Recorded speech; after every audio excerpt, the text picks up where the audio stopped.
এইটা তো দেখেছিলাম, এই যে সান্তাক্রুজ স্টেশনে যাচ্ছে। আজকে তোমাদের দেখাই এই স্টেশন থেকে রোডগুলো সাইডে কেমন ভিউটা। আর এইখানে যখনই বিল্ডিং তৈরি হয়, ওখানটা বিল্ডিং তৈরি হচ্ছে, এরকম টিন দিয়ে ঘেরা থাকে। ওপরে তো অনেক কিছু বানিয়ে ফেলেছে, যদি নাও বানিয়ে থাকে প্রপার ওটা টিন দিয়ে এরকম ঘেরা থাকে সেফটির জন্য, কারণ এটা রাস্তার ধারেই হয়।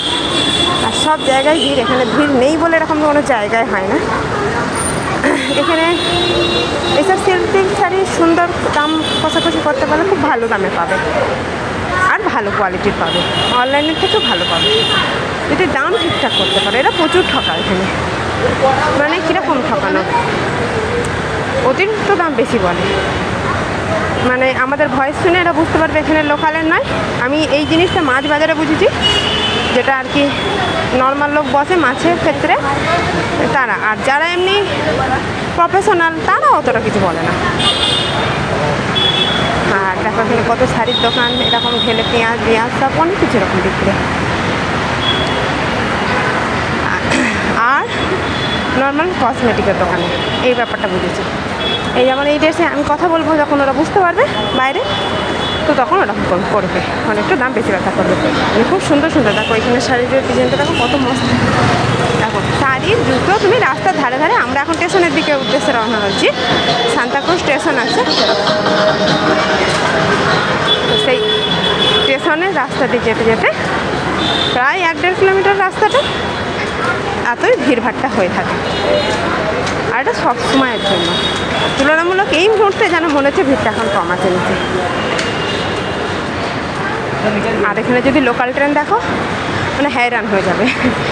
মামার কাছে যাওয়ার ইচ্ছা আছে, কিন্তু ওই মন যাচ্ছে না, শুধু এই স্টেশনে হেঁটে হেঁটে আসতে হবে, নাহলে অটো ফটো করতে হবে। আমি আর বাবুজি এবার এসেছিলাম, অটো করেছিলাম। আমার মামা আমার থেকে 1 ঘন্টা দূরে থাকে, ওখান থেকে আবার মামা মাসিকেও নিতে আসে, তারপর যায়।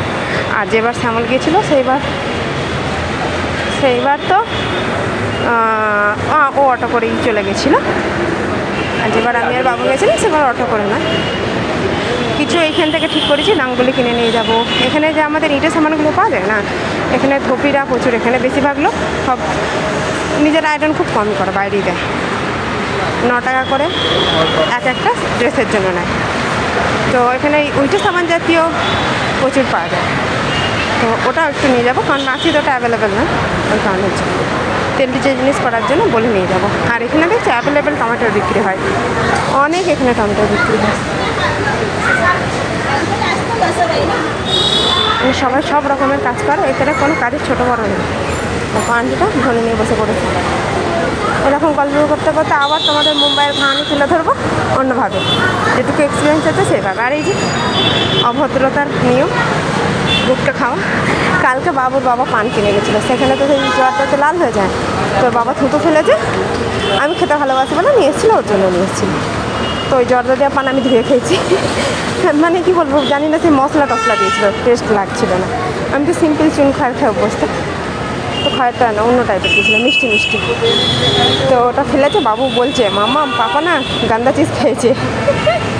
আর এখানে কলা খুব অ্যাভেলেবেল। আমাদের ওইখানে রাঁচিতে যে কলাগুলো 60 টাকা, সেটা মানে 1 ডজন, এখানে সেটা 40 টাকা। আর যেটা 80 টাকা সেটা এখানে 60 টাকা। খুব ভালো ভালো এই জিনিসগুলো আছে। বিস্কুট যেখানে 45 টাকারগুলো, আমাদের ওখানে 60 টাকা 65 টাকা, মানে 45 টাকা 40 টাকায় ভাগ আছে। এই যে স্টেশনের কাছে পৌঁছে গেছি, ওর জন্য এখানটা এতটাই ভিড়। আমি আগেরবার স্টেশনের পাশ থেকে যে জামা কাপড় নিয়ে গেছিলাম, সেই ভাইয়াটা এবারে নেই, হয়তো পুলিশে তুলে দিয়েছে, তাকে খুঁজেও পাইনি।